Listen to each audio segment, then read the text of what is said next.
order. Huan, watching from the wall, is convinced Dongwu has lost his mind. There are tens of thousands of humans out there, he mutters. How does he plan to face them alone? Standing boldly in front of the human army, Dongwu smirks. I've heard humans are quite strong, he says, beginning to remove his armor piece by piece. Are you going to attack, or are you all too scared? The humans remain silent, confused by his audacity. Turning to Lu Renjia, Dongwu taunts, in the past, I commanded you, didn't I? Don't disappoint me now.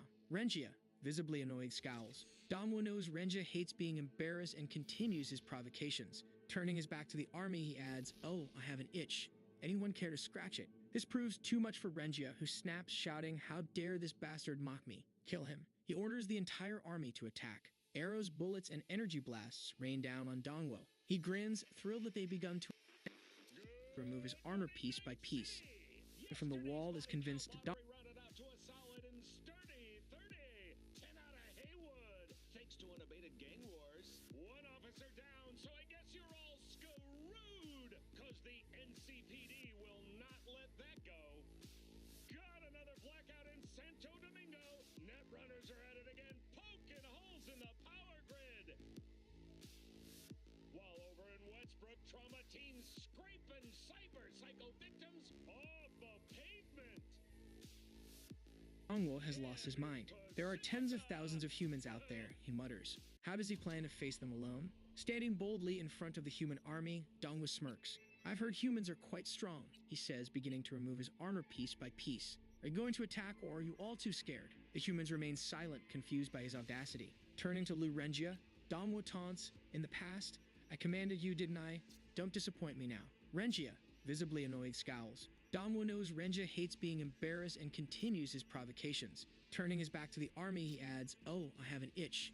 Anyone care to scratch it? This proves too much for Renjia, who snaps, shouting, how dare this bastard mock me? Kill him. He orders the entire army to attack. Arrows, bullets, and energy blasts rain down on Dongwu. He grins, thrilled that they've begun to attack in earnest. Even Renjia draws his sword, slashing for 150 damage. But Dongwu remains standing, seemingly unaffected by the onslaught. Despite never investing points in defense, his high level grants him a natural resilience that negates most of the attacks. He calculates quickly. To overcome his regeneration, the army would need to deal 1,666 damage per second. What's wrong with you people? Attack properly already. The human soldiers freeze, unsure of what to make of him. Renjia orders the second unit to join the assault. More robots arrive, including a massive one equipped with a laser cannon. The cannon charges and fires a concentrated beam straight into Dongwu's chest. Dongwu laughs, encouraging them to keep it up. Come on, hit me harder. From the walls, Huan watches in disbelief. He begins to wonder if Dongwu's confidence wasn't misplaced after all. Could it be that from the very beginning, he truly believed he could win alone?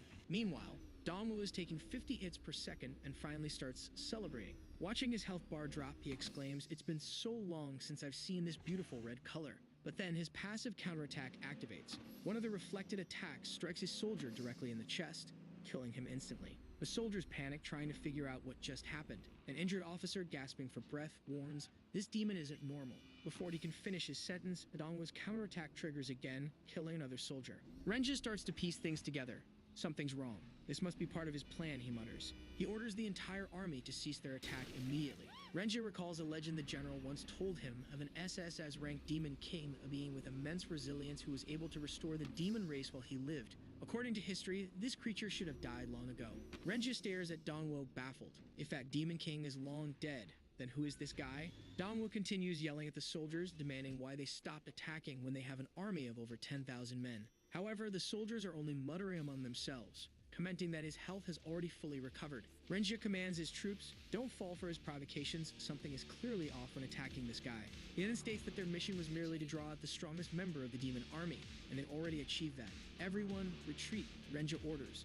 Minimize the casualties. With that, Dongwu is left standing alone. On the wall, Meyer questions why the humans are retreating. She calls for the Imperial Guard and orders them to advance alongside her. Wujin, standing beside her, commands the entire demon army to follow him. Dongwu hears something behind him and turning around, sees the entire demon army charging forward. Renjia, seeing this, mutters in disbelief, why are those lunatics attacking now when we're trying to retreat? To make matters worse, the humans' abilities are still on cooldown. The demon army advances, shouting that anyone who dares step into their territory must be punished. Meanwhile, Huan finally admits to himself that he's getting too old. He hadn't realized how dependable Dongwu truly was, someone who truly deserves the title of king. He addresses his troops and declares, listen to me. From now on, follow General Dongwu's orders. This time, we'll ensure these insects never return. The soldiers salute, raising their weapons, and begin to advance. But then someone behind Huan yells, "This is bad." Huan turns around and the soldier informs him that the human army has deceived them. This attack was just a distraction. They have already infiltrated the city.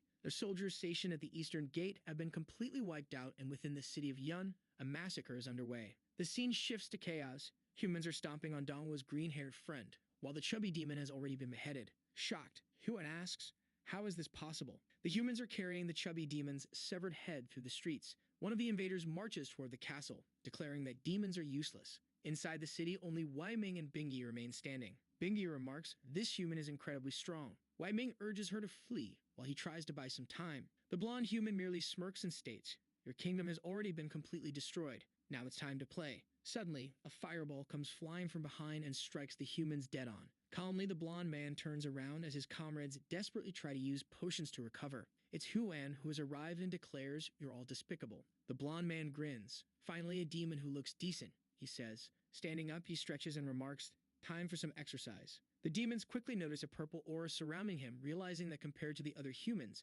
this one is incredibly powerful. Huan knows he must end this quickly. A lightning bolt descends from the heavens, striking the blonde man's head. In an instant, the man transforms into a dragon. This is Berserker mode, a state that increases power by 130% and health by 500%. Elsewhere in the city, the battle rages on. Dongwu sits despondent. All he wanted was for someone to attack him and finally end his life. Ever since reincarnating into this body, it feels like all he gets are hacks and overpowered abilities. No matter how hard he tries, dying seems impossible. Laughing and crying at the same time, Dongwu looks up at the sky and yells, "What do you want from me? Do you really want me to become the Demon King?" At that moment, a lightning bolt crashes down from the sky, striking Huan. Dongwu rushes to the scene, stunned to find everyone dead. He asks himself why demons and humans are fighting in the middle of the city. Then he hears a voice begging for someone to spare his daughter. Looking to the side, Dongwu sees a soldier taunting a man, saying they'll take his daughter and there's nothing he can do to stop them. One of the soldiers wearing a hat mocks the father, telling him they're going to have a lot of fun with his daughter. The father, lying on the ground,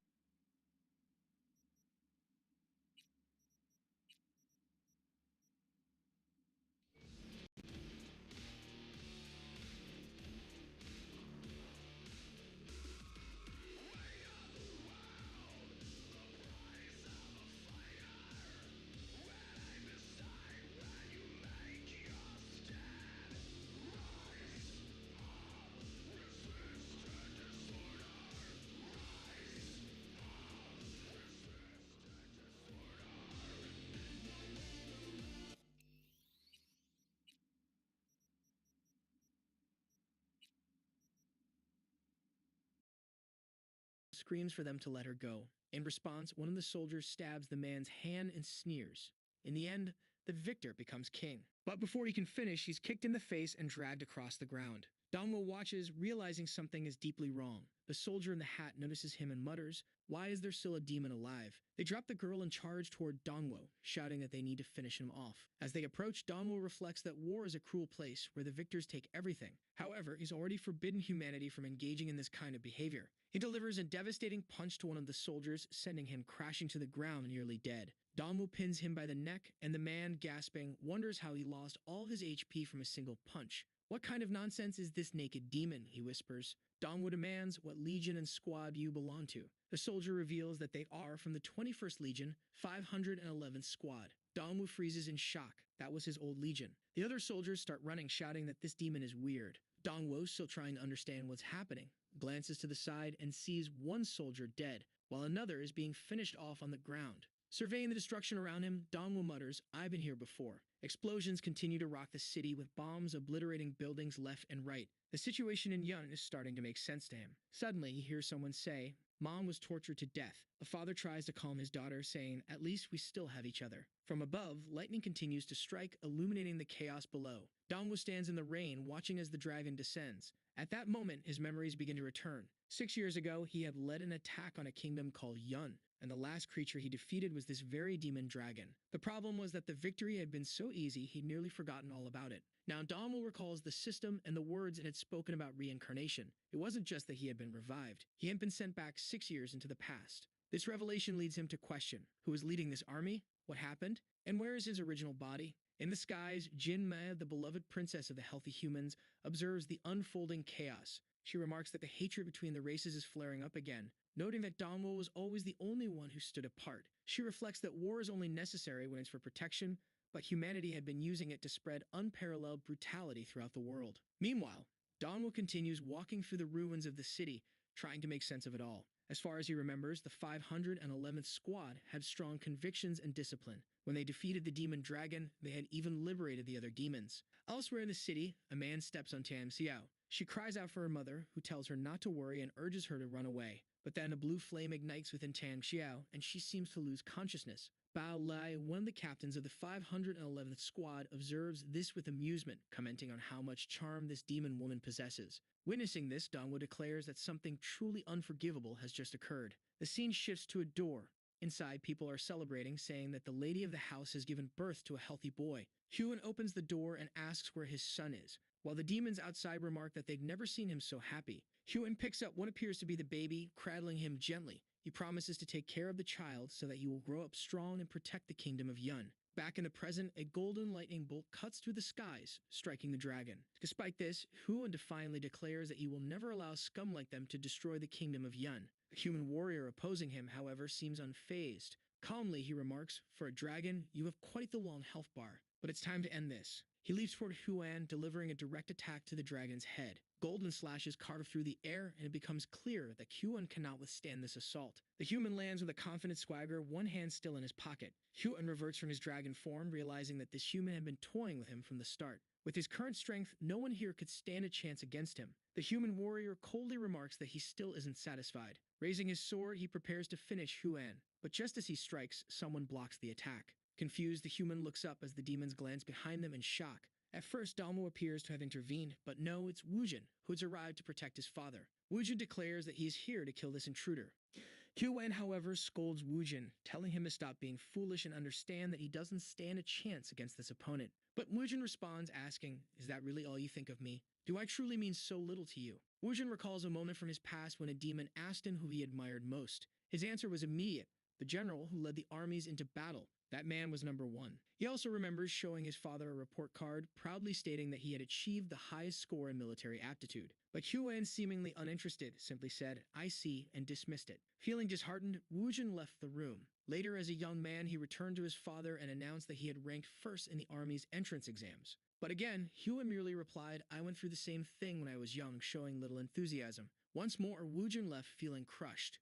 Years later, Wujin achieved the rank of lieutenant general and told his father about it. Yet Huan still seemed indifferent, prompting Wujin to shout, "Will I never earn your approval?" Back in the present, the human warrior looks impressed. As Wujin steps forward, Huan urgently tells him to retreat, warning that this is no ordinary opponent. But Wujin declares that it doesn't matter who he's facing, be it a god, demon, or Buddha. Anyone who sets foot on their territory must be executed. Huan tries once more to stop his son, thinking to himself that Wujin doesn't yet understand how powerful humans can be. Wujin, however, ignores him. He charges forward, shattering the human's sword and swiftly cutting down two soldiers. The human warrior, now visibly shaken, watches as his armor status displays broken. Wei Ming, observing from a distance, is stunned that Wujin eliminated two opponents with a single attack. Wujin remains silent, his presence commanding attention. The human warrior steels himself, remarking that this demon is unlike any other. He's right. Wujin takes to the air, an aura of power radiating from him. The human appears nervous as Wujin prepares an attack, green energy glowing in his hand. But it's not just an attack, it's a transformation. Wujin morphs into a massive purple dragon. Huan, watching in disbelief, wonders when this happened. When had his son surpassed him? A memory surfaces. After Wujin left the room with his report card, Huan had taken a moment to look at it. Seeing the perfect scores, he smiled, murmuring that he expected nothing less from his son. But when Wujin returned to retrieve the card, Huan quickly hid his pride, adopting his usual stoic demeanor. All Huan ever wanted was for his son to live a peaceful, ordinary life. He couldn't understand why Wujin was so fixated on joining the military. Later, when a subordinate informed Huan that Wujin had ranked first in the military exams, Huan was overjoyed, saying he always knew his son would achieve great success. The problem was that all of this went against Huan's plans. His servant had noticed that every time the name Wujin came up, it became harder to understand the general's feelings. We then see Huan sitting under a tree, beside a gravestone, lost in thought. It was his wife's grave. He wondered why he had fallen in love with someone so connected to the dangerous path of a soldier. Yet it was undeniable. His son was a genius. In the past, while Hyun led battles on the front lines, his wife handled everything at home. But she had left too soon, and now he didn't know how to deal with Woojing. From the beginning, his plan had been for his son to lead an ordinary life, one of safety and peace. Back in the present, Hyun realizes he was wrong. Woojing unleashes the dragon's breath. The human warrior attempts to shield himself, but the laser blasts straight at him, triggering a massive explosion. Woojing hovers silently in the air, observing. But as the smoke clears, the human stands unharmed, laughing. Finally, he exclaims, a demon willing to give me a real challenge. The human steps forward, declaring, now let's put on a real show. Tossing his blade behind him, he taunts that the fun is just beginning. Hyun, however, looks terrified. He had seen diagrams of that weapon before. It was no ordinary sword. Woojing, unshaken, simply motions for the human to come at him. But suddenly, Hyun throws himself in front of the human, trying to warn Woojing about the sword. However, the human doesn't wait. He strikes. Woojing freezes as everything behind him suddenly disappears. Hyun knew it. This was the blade that could cut through anything. The entire castle begins to collapse and a deep gash appears on Woojing's arm. Bingyi and the elder nearby call out his name in alarm. Hyun steps forward and admits, I've been wrong this whole time. I should have said it long ago. You are my greatest pride. Woojing, tears streaming down his face, watches as his father's arm falls to the ground. Hyun had been wounded, but he smiles through the pain, telling Woojing that he is certain his son will become an exceptional warrior, perhaps the strongest general the demons will ever know. That's why, Hyun says, Woojing must survive. The human standing before them wields the Abyss Blade, a weapon capable of killing even an SS rank being. Even if the entire Yun Kingdom united, they wouldn't stand a chance against this foe. Hyun knows he has only one option left, his trump card, a secret he has kept for decades. To protect the kingdom of Yun, he would use absolute defense. Woojing recognizes this ability immediately and pleads with his father to stop. Why are you sacrificing yourself like this? He asks. But Hyun activates the Wall of Life. This ability burns the user's own life force to create an indestructible barrier of flames. It boosts his defenses by 10,000 points. As the ability activates, Hyun recalls holding a young Woojing in his arms, telling him he needed to grow up strong and healthy. To make that possible, Hyun was willing to lay down his life to protect the entire kingdom of Yun. Suddenly, Wyming runs forward, grabbing Hyun by the arm and urging him to retreat. But the human warrior laughs at their desperation. You're joking, right? Trying to run away like this? That's just insulting, he sneers. I'm not satisfied with this performance yet, the human says. I want to see everyone's despair. But then a voice calls out from behind him, telling him not to rush. We can't let this guy die so easily, the voice says. It's Lao Tai who steps forward, claiming that the demons have been protecting a demon core this whole time. Now he offers it to the humans in hopes of joining their army. A lightning bolt strikes the ground, and the human leader turns to Lao Tai, asking if this is true. Pointing the sword at Lao Tai's head, he demands, why should I trust you? Lao Tai explains that the Qian clan has been guarding the demon core for generations. Even his ancient ancestors served the first demon king. Every demon king, Lao Tai continues, has 3 generals by their side. One skilled in magic and governance, one proficient in combat, and one a master of military strategy. But Lao Tai adds, our clan never relied on such skills to maintain our position. All we needed was the demon core. The core, he explains, is an artifact that contains the spiritual energy of the entire demon race. Only the blood of his ancestor could unlock its power, and only his clan could bless someone with its strength.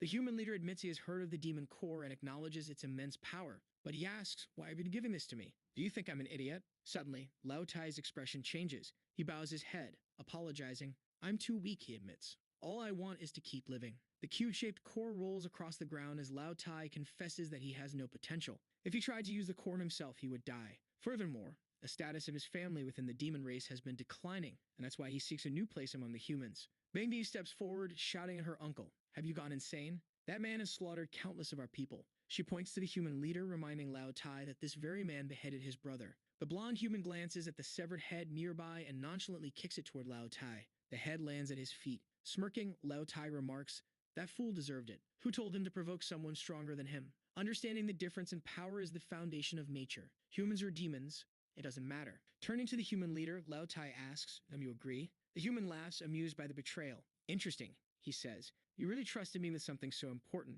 Since you're so eager, I'll accept it. But then Lao Tai's expression shifts again. He covers his mouth, muttering something under his breath. Prepare yourselves, he warns. Protect the demon lord. Suddenly, Wyming sneaks up behind Hyun and activates a life core destruction ability. Bingyi looks confused as a green circle forms around them. Lao Tai then activates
The Biden administration is working to increase the delivery of weapons to Ukraine